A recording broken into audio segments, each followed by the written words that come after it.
What's up, guys? Popular Speed Performance. This is another video that we're going to be doing.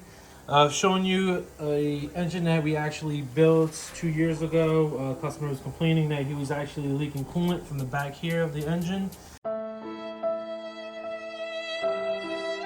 Obviously, you can see what happened here. So, let me explain to you what happened here. What happened was that the customer was beating on it on 93 and pushing it. Which is fine, you understand though, but 93 has its limits. So he was detonating, right? And as you can see here though, from the Pistons, this cylinder's lean, this one's good. You guys would probably say, oh, well, maybe coolant came inside. One way that we know that when coolant comes inside here is that you have the top area of where the ring pack is at normally though, that doesn't go all the way up because the ring sits below the deck. And basically it's nice and dark all the way across, just like how this one is here, right? Nice and dark all the way across. So that just tells us that basically the cylinder didn't get washed out or nothing like that, because if you look at the cylinder head that we have over here, you understand, it's basically nice and pretty much with the colors though. But as you can see here, yeah, it does have like a little bit of rust though, because you had it outside. But as you can see, pretty much, you know, these are pretty much kind of the same color though, but not the piston itself now. So that would just tell us that basically this motor here was running lean. This is actually sleeved here. You can see here, basically the sleeves here were done by us. Pretty much they're not dropped. It didn't blow in between the sleeve area.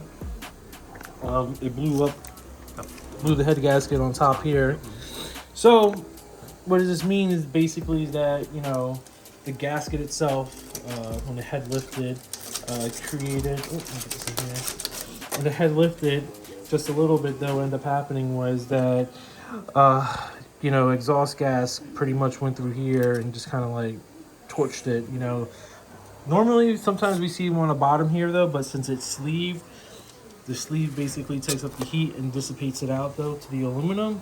So that's pretty much a good thing though. What's actually good about this is too, is that since he's sleeved and this happens, right, that basically we could go ahead and just bore it out to an 88, which we're actually going to be doing a 2.4 liter. We were actually going to do a 2.5 and do an 89 though, but since we have our 2.4 pistons now, we're just going to go ahead and just change the stroke of it and the bore size, and pretty much that's it, you know, send it.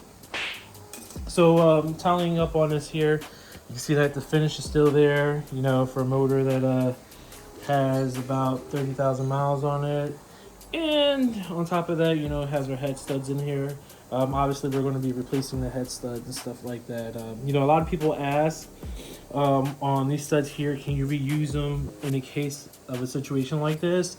I would say no. If you're pulling up the head gasket, because say if you have like some coolant leaking or whatever the case is, yeah, you can reuse them.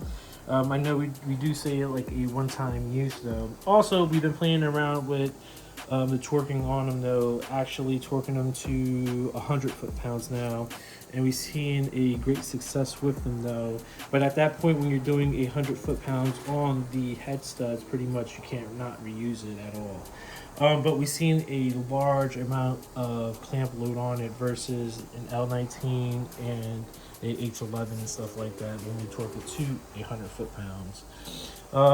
With that said, within a nutshell, pretty much, you know, you want to make sure when you're going watt and stuff like that, that you want to basically kind of pay attention on what your AFRs are and your fuel trims, basically your AFRs are short and long term. As far as, you know, the knock sensor, if it's knocking, you understand, you want to protect your investment. Unfortunately, he really didn't know that much about it. Basically just relying on tuners. At the end of the day, yes, you know, you rely on a tuner because you're paying them though, but at the same time, you got to protect your investment too though, you understand? Because the tuner's busy and stuff like that, you're not able to catch it, or they're not able to catch it on time, because obviously, you know, the huge demand that they have on tuning and stuff like that as far as e-tuning wise. So it's always good though to educate yourself on how to read a log and stuff like that. You have any other questions, guys, you know, about this, just drop a comment below, we'll answer it. See you in the next video.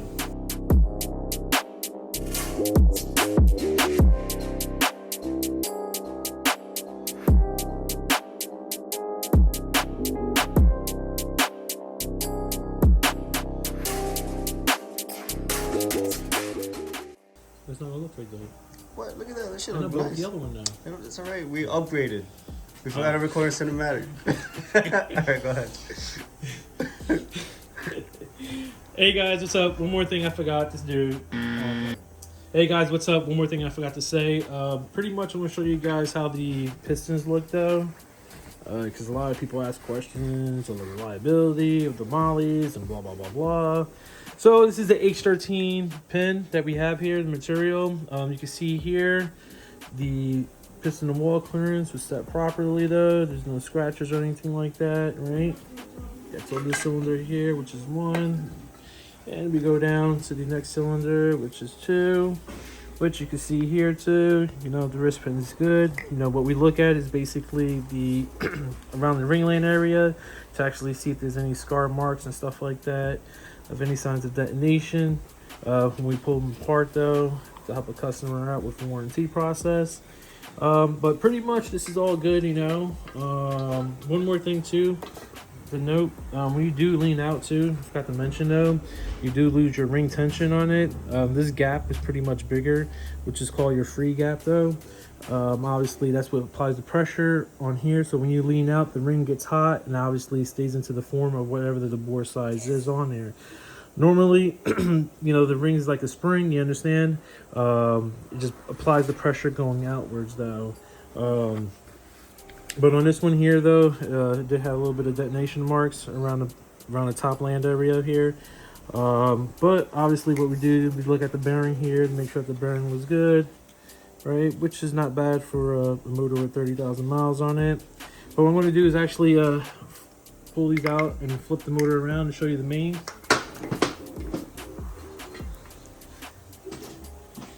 So let's go to the mains. Boom, right here. This is what we use as ACL. You can actually see these are pretty decent here. There's really not that much of a wear on them though. Pretty much what you see here, these little marks here, is because of the coolant was mixed with the oil though. As you can see, like right here, because when the head gasket blew and stuff like that, you know, you kept on driving. But pretty much, you know, this motor is good to get rebuilt and stuff like that. Obviously, like I said, you can see the sleeves, how thick they are, you know, versus like how OEM looks. But pretty much, you know, it's good. So catch you guys on the next video. For real this time.